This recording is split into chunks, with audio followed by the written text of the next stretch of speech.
semua buat hal masing-masing. Semua macam ada agenda diorang tersendiri. Ending untuk season yang pertama berakhir dengan cliffhanger di mana watak Vanya telah mengeluarkan energi blast dan secara tak sengaja telah menembak ke arah bulan menyebabkan serpihan-serpihan bulan menjadi asteroid dan menghempas bumi sehingga mengakibatkan apokalips di bumi. Jadi watak Five pada penghujung season 1 tu bawa adik-beradik dia semua pergi ke masa silam untuk perbetulkan kembali keadaan. Jadi season yang kedua ni dia terus dia pick up daripada season yang pertama dan terus dia bagi tahulah macam mana ke mana Five dan adik-beradik dia yang lain pergi.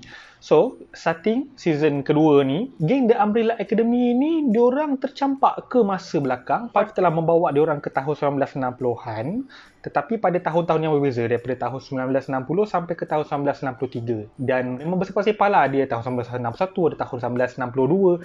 Cuma Five dia muncul pada tahun 1963. Waktu tu dia tercampak di Dallas.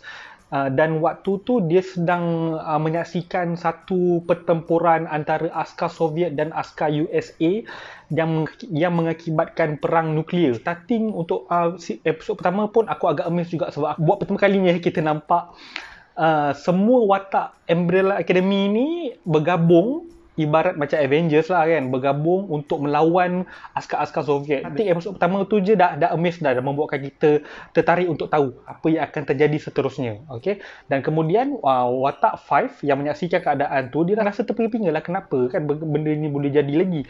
Dan dia macam pelik kenapa dia tercampak di tahun 1963. So kemudian muncul pula watak Hazel yang daripada season 1, iaitu Hazel ni dia macam agent daripada The Commission lah. The Commission yang menjaga timeline dekat dunia ni. So Hazel ni dia terus memberitahu Five macam mana cara untuk mengelakkan daripada apokalips yang berlaku dan macam mana untuk mengelakkan perang nuklear yang akan mengakibatkan apokalips lagi sekali. So, Hazel membawa Five ke 10 hari sebelum perang antara askar Soviet dan juga USA ni. Five dia kena fikirkan cara macam mana untuk mengelakkan perang nuklear tu daripada terjadi. Itulah dia setting untuk season 2 ni. Which is aku rasa macam pada mulanya, aku rasa macam agak klise, agak macam tak ada beza. Macam sama je dengan season 1 kan. Five punya role ni. Tetapi bezanya season 2 dengan season 1 ni, jalan cerita dia diceritakan dengan lebih menarik. Diceritakan dengan lebih dengan macam-macam konflik lagi timbul. So aku kesian ada kat watak Five ni sebab watak Five ni dia cuba untuk membetulkan keadaan. Cumanya dalam waktu yang sama dia kena motivate adik-beradik dia yang lain untuk sama-sama tolong dia untuk halang apokalips tu.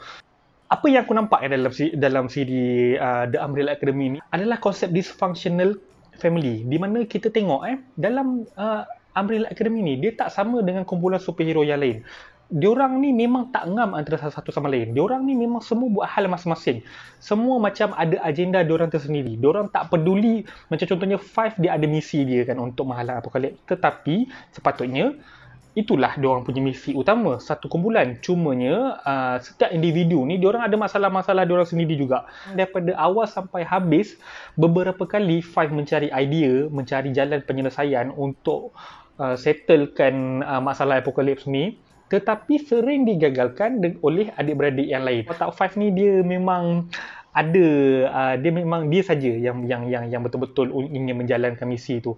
Manakala macam watak Diego dengan dia punya side mission dia untuk menyelamatkan JFK masa tahun 1963 tu. Dan watak Luther pula dia memang dah tak nak ambil peduli dah pasal semua tu sebab Luther ni dia refleks pada diri dia daripada season 1 tau. Daripada season 1 dia cuba untuk menjadi seseorang yang bertanggungjawab, tetapi lepas dikecewakan oleh ayah dia iaitu Sir Reginald Hargreaves ni, dia rasa macam dia dah tak nak ambil tanggungjawab yang besar lagi dah. And then Ellison pula dengan dia punya agenda politikal yang Black Lives Matter, dia macam cuba, yalah tahun 1963 memang isu rasis di US agak dahsyat juga masa tu. Dia cuba menggerakkan agenda untuk menyelamatkan orang kulit hitam di US ketika itu. Manakala watak Klaus dan Ben aku suka watak Klaus dengan Ben ni, dinamik dia orang berdua. Watak Klaus dia bila dia masuk ke tahun 1960-an ni, dia terus macam dia menggunakan lah dia punya kuasa tu untuk tunjukkan pada dia gunakan kuasa dia dan akhirnya dia mencipta satu cult, satu ajaran sesat lah, senang cerita. Dia menjadi ketua satu ajaran sesat dan dia gunakan Ben ni adalah bekas ahli Umbrella Academy yang dah mati, tapi cuma Klaus saja yang boleh nampak dan boleh merasai kehadiran Ben, dan dia gunakan Ben ni untuk kononnya menunjukkan kuasa dia yang seolah-olah dia ni seorang prophet lah. So pengikut-pengikut dia pun nampak dia macam rasa teruja je bila nampak dia boleh buat macam-macam trik terapung lah apa semua, tapi padahal dia guna band je untuk buat trik-trik tu.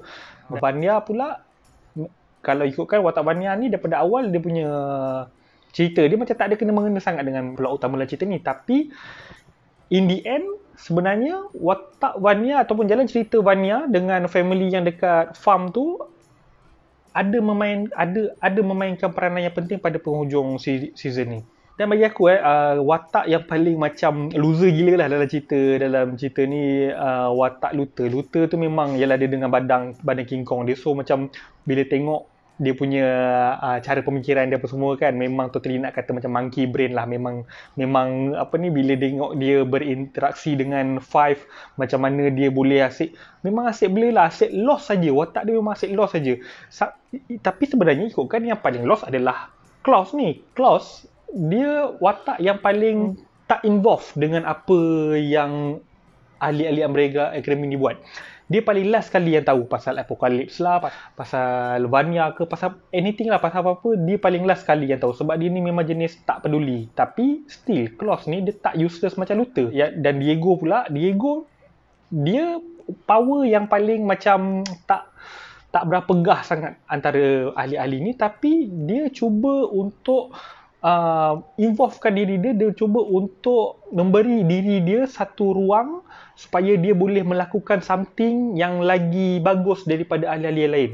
Dan Allison ni dia ada power yang paling bagus, paling best, tapi dia tak nak gunakan juga. So kalau tengok semua watak-watak ni, diorang punya sifat sendiri tau. Diorang ada agenda diorang sendirilah, apa yang diorang nak buatkan. So macam masing-masing watak ni lain-lain semua kan.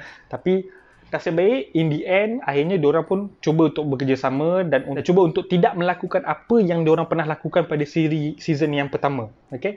Itu satu yang aku rasa macam season ni adalah lagi bagus daripada season yang pertama. Sebab walaupun klise, tetapi dia cuba membawakan satu plot yang berbeza pada penghujung dia. Dan yang menariknya pada ending dia, still lagi untuk season ini, still lagi ending yang cliffhanger, di mana aku tak nak bagi tahu lah apa dia punya cliffhanger pada yang siapa yang belum tonton, boleh tonton. Dan aku rasa ada yang cakap season 3 nanti akan mendahului komik, akan mendahului storyline komik. Tu sebabnya kalau macam siapa-siapa yang tengok ending season kedua ni, diorang cuba google ke apa yang jadilah apa semua dalam buku kan.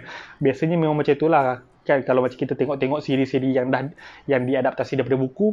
Bila kita nak tengok yang season seterusnya, kita akan macam refer balik pada buku kan, pada source material. Tapi bila kita google balik daripada source material, kita tak tahu. Sebab daripada source material dia pun tak ada lagi, tak wujud lagi. So itu yang membuatkan aku lagi bertambah rasa tertarik untuk tahu apa yang nak terjadi untuk season ketiga ni. Dan ternyata The Umbrella Academy ni merupakan satu siri superhero yang lain daripada yang lain, tidak cuba membawakan satu, walaupun dengan plot yang agak sama dengan seperti yang season pertama, tetapi masih lagi cuba untuk membawakan kelainan kepada penonton-penonton di Netflix. So untuk siri ni aku boleh bagi rating 4/5. Okay, itu rating peribadi aku kepada siapa-siapa yang, kalau korang ada pendapat korang tersendiri pasal siri ni, boleh komen di bawah. Dan jangan lupa tekan butang subscribe dan tekan butang like dan butang share. Dan boleh follow aku di @hdabdhmd. Kita jumpa lagi di next review. Okay, thank you. Assalamualaikum.